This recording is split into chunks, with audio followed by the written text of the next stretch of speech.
Hello students, good morning everybody.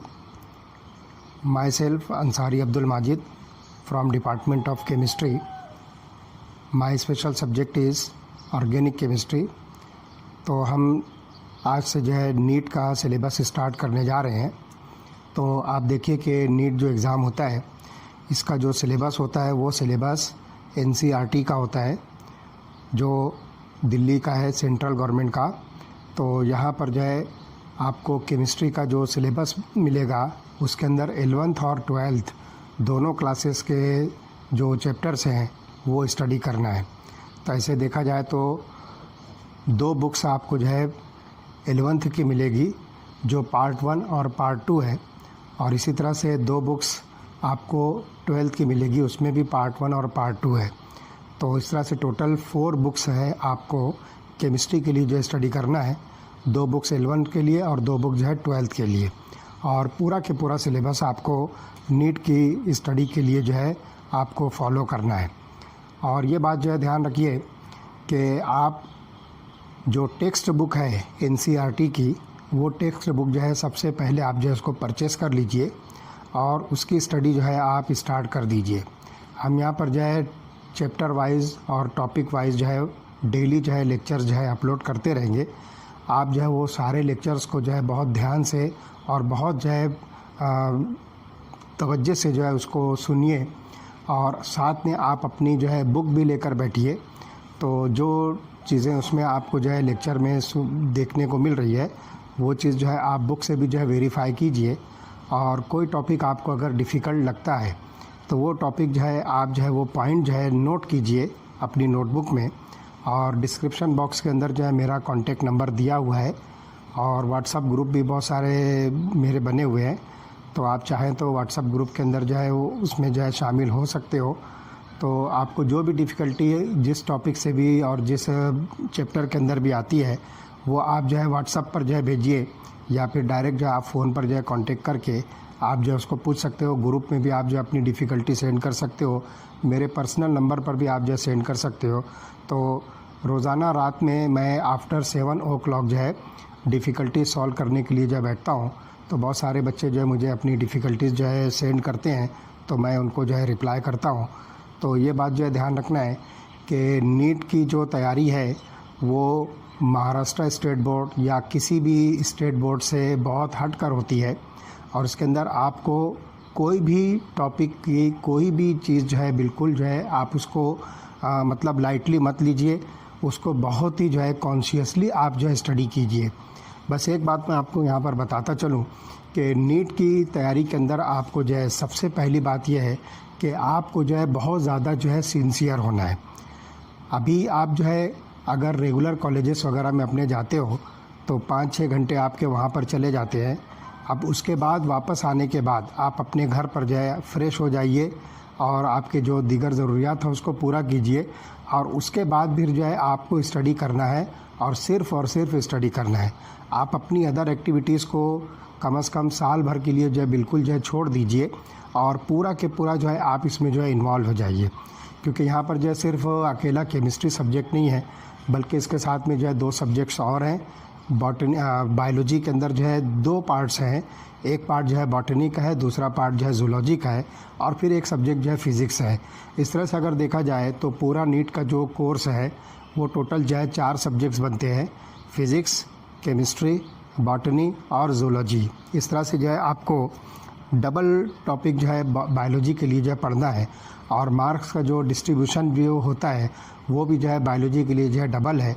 मतलब total जो है 720 मार्क्स का आपका जो सिलेबस है वो 720 मार्क्स का होता है।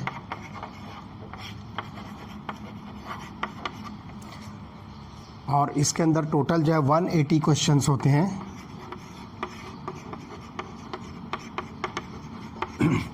अब इन 180 क्वेश्चंस के अंदर आपको 45 क्वेश्चंस फिज़िक्स के मिलेंगे, 45 क्वेश्चंस केमिस्ट्री के मिलेंगे, और उसके बाद जो है 90 क्वेश्चंस आपको बायोलॉजी के मिलेंगे। तो मार्क का डिस्ट्रीब्यूशन भी जो है इसी के हिसाब से होगा। तो आप यहाँ पर देखिए 45 क्वेश्चन जो फिज़िक्स के होंगे, हर क्वेश्चन यहाँ पे 180 क्वेश्चन जो है, हर क्वेश्चन जो है 4 मार्क्स का होगा। तो इस तरह से 180 multiplied by 4 is equal to 720। तो इस तरह से यहाँ पर भी आप देखोगे इस डिस्ट्रीब्यूशन में भी ये 180 मार्क जो है ये 3 सब्जेक्ट्स में जो है डिस्ट्रीब्यूट होगी, जैसे क्वेश्चन है उसी के हिसाब से। तो फिज़िक्स के लिए आपको जो है यहाँ पर टोटल 180 मार्क्स मिलेगी, केमिस्ट्री के लिए भी जो सेम होगी, और बायोलॉजी के लिए 360 मार्क्स होगी। तो इस तरह से आप देखिए फिज़िक्स और केमिस्ट्री की जितनी मार्क बनती है उतनी मार्क जो है आपको यहाँ पर बायोलॉजी की है। तो अब यहाँ पर जो स्कोरिंग की अगर बात करते हैं तो आपको ये तीनों सब्जेक्ट जो है बहुत अच्छी तरह से स्टडी करना है। बहुत सारे लोग क्या करते हैं, सिर्फ बायोलॉजी पर जो है फोकस करते हैं। तो अगर बायोलॉजी पे आप फोकस कर भी लिए और 100% बायोलॉजी के अंदर भी अगर आपने मार्क मिला लिया तो आपको सिर्फ 360 मार्क ही मिलती है। फॉर एग्ज़ाम्पल तो 720 के हिसाब से अगर देखा जाए तो 360 जो है ये 50% मार्क बनता है। तब भी आप जो है MBBS या BDS के लिए जो है क्वालिफाई नहीं होते हैं। MBBS और BDS को क्वालिफाई करने के लिए आपकी मार्क जो है नियर अबाउट 600 प्लस होनी चाहिए। अभी आप देखा जाए तो बहुत सारे रिपीटर बच्चे भी जो है नीट के अंदर अपीयर होते हैं, और हर साल जो है जो नीट का जो कट ऑफ होता है फ्री सीट का, वो हर साल जो है बढ़ता जा रहा है। तो इसके लिए आपको जो है ध्यान रखना है कि आप कितने जो है इसमें पंक्चुअल होना चाहिए स्टडी के अंदर। तो बहुत ही ज़्यादा सिंसियरली, मैंने जो पहले वर्ड यूज़ किया है कि आपको इसके लिए जो है बहुत ज़्यादा सिंसियर होकर पढ़ना है। टाइम पास के लिए जो है आपको नीट की स्टडी अगर करना है तो आप उसको छोड़ दीजिए तो वो बेहतर होगा। लेकिन आपको वाकई में कुछ बनना है और अच्छी कॉलेजेस आपको अगर जो है लेना है तो आपको बहुत अच्छी तरह से पंक्चुअल जो है डेली आपको जो है स्टडी करना है। अब स्टडी का पैटर्न इस तरह से है कि अगर आप जो है टोटल फुल टाइम जो है अगर आप फ्री हो, आप कहीं कॉलेज वगैरह नहीं जाते हो, कॉलेज से आपने जो एग्जेम्पशन लिया हुआ है, तो आप 24 आवर्स जो है आप जो है टोटल फ्री हो। आप अपने जो है अदर एक्टिविटीज़ के साथ साथ आप यहाँ पर ध्यान रखिए कि अगर आप टोटल फ्री हो 24 आवर्स के लिए तो 8 आवर्स डेली आपको जो है स्टडी करना है। इसमें कोई काट कसर नहीं होनी चाहिए। ये हर सूरत में आपको डेली इतने घंटे जो है स्टडी के लिए निकालने हैं। अब ये 8 आवर जो है कैसे डिस्ट्रीब्यूट होगा, 2 hours for chemistry, 2 hours for physics and 4 hours for biology. Biology को 4 आवर्स इसलिए देना है कि आपको बायोलॉजी 2 सब्जेक्ट पढ़ना है, एक बॉटनी और एक ज़ूलॉजी। तो 2 + 2 4 आवर्स जो है आपको बायोलॉजी के लिए टाइम देना है। तो इस तरह से 2 + 2 + 4 8 आवर जो है डेली देना है। अब एक बात ये ध्यान रखना है कि पूरे 8 आवर्स जो है आपको एक साथ नहीं बैठना है, आपको इसको जो है पार्ट करना है। 2-2 घंटे 4 मरतबा आपको जो है इसको मैनेज करना है कि पहले आप जो है 2 घंटे बैठकर जो है फिज़िक्स की स्टडी कर लो, फिर कुछ आप जो है ब्रेक लीजिए, कुछ फ्रेश हो जाइए, उसके बाद जो है आप 2 घंटे जो है केमिस्ट्री का टाइम दीजिए, फिर आप जो है ब्रेक लीजिए, फिर बायोलॉजी का बॉटनी पढ़ लीजिए या ज़ूलॉजी पढ़ लीजिए, जैसे भी आपके टाइम टेबल का अरेंजमेंट होता है। तो आप यहाँ पर जो है ये 4 सब्जेक्ट्स का जो है प्रॉपर टाइम टेबल जो बनाइए कि आपको फ़िज़िक्स जो है कितने बजे से कितने बजे तक पढ़ना है, केमिस्ट्री को क्या टाइम देना है, और बॉटनी और ज़ूलॉजी को जो है क्या टाइम देना है। तो ये बात जो है आपको ख़ास तौर से नोटिस करना है। अब हम आते हैं अपने सब्जेक्ट केमिस्ट्री की तरफ। तो केमिस्ट्री के जो चैप्टर्स हैं उसके अंदर जो है क्वेश्चन जो है बनते हैं। तो ध्यान रखिए कि आप जो NCERT की बुक जब स्टडी करोगे तो आपको कोई भी not a single line, not a single paragraph, आपको इसे जो है मामूली समझ के छोड़ना नहीं है। क्वेश्चन जो है कहीं से भी बनते हैं, और एकदम श्योर मैं आपको बता दूं कि केमिस्ट्री के जो क्वेश्चंस आपको नीट के पेपर्स में मिलेंगे वो सारे के सारे क्वेश्चन जो है टेक्स्ट बुक के मैटर से ही निकाले जाते हैं। आपको आउट ऑफ सिलेबस जो है पूरे पेपर के अंदर कहीं भी कोई भी सिंगल क्वेश्चन भी नहीं मिलेगा। बहुत सारे लोग जो है आउट ऑफ सिलेबस जो है टॉपिक जो है पढ़ाते हैं और बच्चे जो है उसमें जो है परेशान होते हैं कि ये तो हमें समझ में नहीं आता है। तो मैं आपको यहाँ पर जो है सेटिस्फाई कर देता हूँ कि आप जो है NCERT की जो टेक्स्ट बुक है सिर्फ उसी की स्टडी कीजिए। कहीं बाहर से आप जो कोई मटेरियल लाइए मत, आपको बिला वजह की परेशानी होगी, फजूल खर्ची होगी। इसलिए सबसे इम्पॉर्टेंट ये है कि आप जो NCERT की जो टेक्स्ट बुक है मार्केट के अंदर अवेलेबल है वो आप परचेस कर लीजिए और पूरा के पूरा जो है आप उसी के अंदर से जो स्टडी कीजिए। तो इस तरह से 2 घंटे जो आप यहाँ पर जो है केमिस्ट्री के लिए निकालोगे, तो आप जो है चैप्टर वाइज जो है एक एक लाइन जो है आप पढ़ते चलिए, और उसके अंदर जो इम्पोर्टेंट पॉइंट्स है उसको आप जो है पेंसिल से मार्क कीजिए, या फिर जो है मार्कर मिलता है उससे जो है आप मार्क कीजिए। हो सकता है वहाँ से जो है क्वेश्चन निकल सकता है।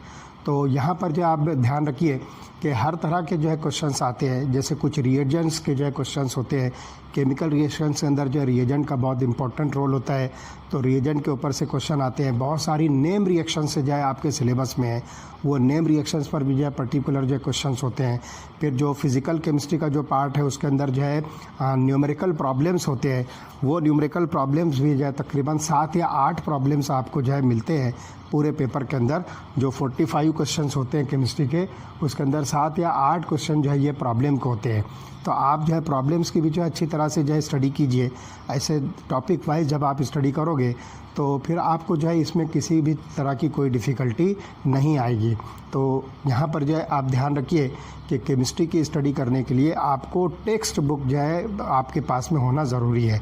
रोज़ाना जो है टॉपिक वाइज जो है चैप्टर के हिसाब से हम जो है लेक्चर जो है अपलोड करते रहेंगे।